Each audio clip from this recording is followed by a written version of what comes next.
সাল্লাল্লাহু আলাইহি ওয়াসাল্লাম সাল্লাল্লাহু আলাইহি ওয়াসাল্লাম সাল্লাল্লাহু আলাইহি ওয়াসাল্লাম সাল্লাল্লাহু আলাইহি ওয়াসাল্লাম। ভিডিও শুরু করার আগে আমি আপনাদের একটা অত্যন্ত গুরুত্বপূর্ণ কথা বলে রাখতে চাই। সেটা হলো, আপনারা যেটাই আমল করুন না কেন, সেটা সূরা হোক, দোয়া হোক অথবা ওয়াজিফা হোক, অবশ্যই বিশ্বাসের সাথে আমল করবেন, তাহলেই আপনারা ফজিলত পাবেন। তো আজ আমি আপনাদের সামনে সূরা তাকাসুরের অত্যন্ত গুরুত্বপূর্ণ 5টি ফজিলত নিয়ে এসেছি। তার মধ্যে 1 নাম্বার হলো, আমাদের প্রিয় নবী হযরত মুহাম্মদ সাল্লাল্লাহু আলাইহি ওয়াসাল্লাম ইরশাদ করেছেন, কেউ রাতে ঘুমানোর আগে সূরা তাকাসুর একবার তিলাওয়াত করলে আল্লাহ তার আমলনামায় 1000 আয়াত তিলাওয়াত করার সমান সওয়াব দিবেন। সুবহানাল্লাহ।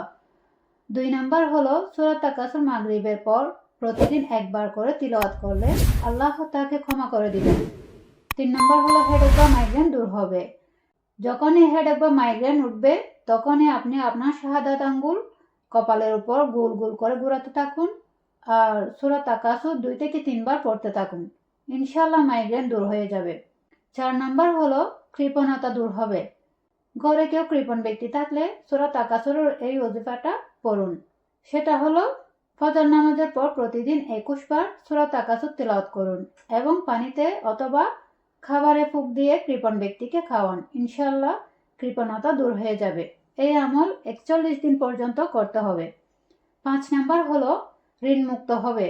সূরা তাকাসুর ঋণগ্রস্ত ব্যক্তি যদি ফজর নামাজের পর 3 বার করে তেলাওয়াত করেন, ইনশাআল্লাহ আল্লাহ তাকে ঋণ মুক্ত করবেন। এই আমল 90 দিন পর্যন্ত করতে হবে।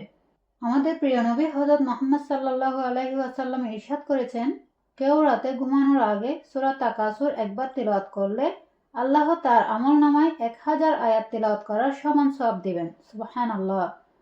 2 নাম্বার হলো, সূরা তাকাসুর মাগরিবের পর প্রতিদিন একবার করে তিলাওয়াত করলে আল্লাহ তাকে ক্ষমা করে দিবেন।